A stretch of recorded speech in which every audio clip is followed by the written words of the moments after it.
Infinity Ahzee, taking action to develop the students.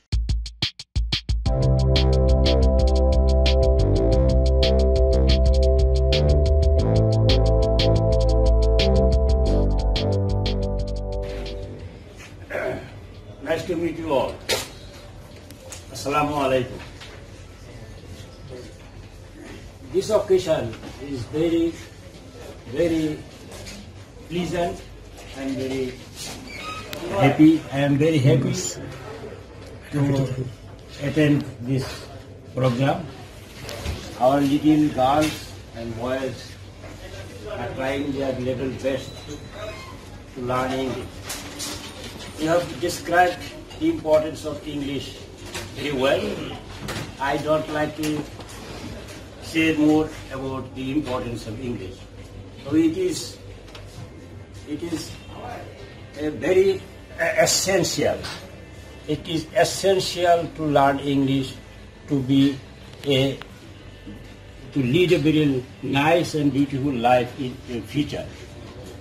The one thing is very important, that our girls are mostly air students. Their boys are very few. So our girls will go advance. They will spread in the whole world in the future.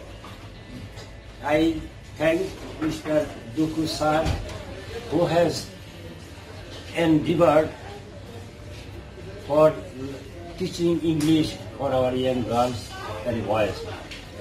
I wish him success in his endeavor, so that our local boys and girls can learn English and speak English fluently. I beg pardon if there is any mistake in my speech. I wish you all success in your life, and you will learn English better, and Duku sir will design a program, a long program for 6 or 1 year, not for 2 or 3 months. He will design a program for 1 year so that they get complete knowledge about speaking English. I thank you all, and excuse me for any mistake in my speech. Thank you all.